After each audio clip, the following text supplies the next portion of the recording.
This is the Nissan Juke, available in both the 1.5 diesel engine and this, the 1.6 petrol.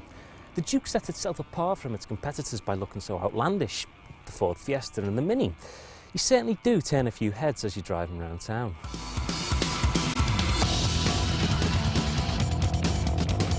It's very go-kart-esque to drive the Nissan Juke. It's got quite a stiff suspension.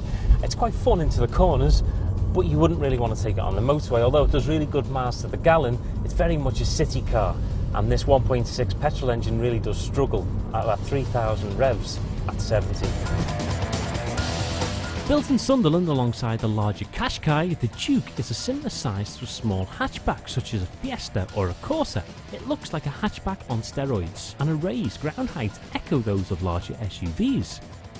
While a highly sculpted design with large chiselled wheel arches, an aggressive looking front end and a sloped rear window are completely unique.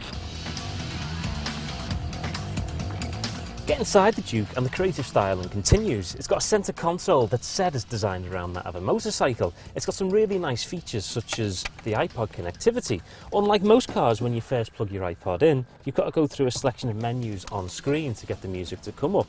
However, with this, plug it in and it automatically starts playing your music for you. Another really cool feature of this car is something that will probably confuse you for the first 5 hours of driving it, but nevertheless you will get used to it. On the dashboard you've got a selection of your climate and your drive mode. Plus the drive mode, you've got the selection of normal, sport and eco, obviously sport's the preferred option. Switch over to climate and all your buttons physically change, giving you all your options for your climate control. I'm really impressed with the interior of the Juke. The one thing that does let it down for me, however, is the amount of storage space. There's the glove box, which is a fair size, and you would get a fair few CDs in there if you still use them. But there's very little else. There's the two side bins and nothing in the middle. If you've got a sat-nav, sunglasses or anything such as this, then you're starting to struggle with space. The limitations with space continue into the back of the vehicle, as the Juke's boot capacity for storage is just 207 cubic litres. The rear seats can be folded down to extend this space, but it's still offering less than some of its main rivals such as the Ford Fiesta Super Mini. The Juke's engine range has quite a diverse offering, with a meaty 187 brake horsepower 1.6 litre petrol engine, as well as a 1.5 more fuel efficient diesel. There is also four-wheel drive on offer on selected engines, adding a bit of extra durability on and off-road.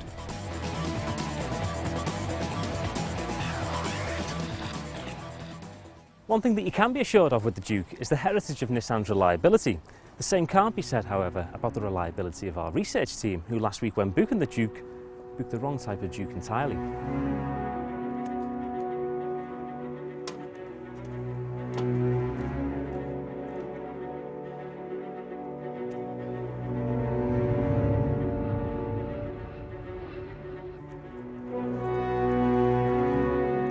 There's only one thing for it really then, a drag race.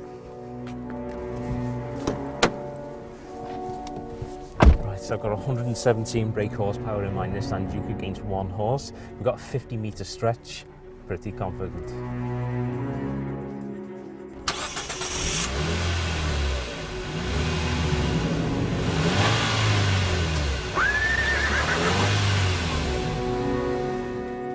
Okay, so here we go. Oh no, it was stalled. I just swore. Swore again.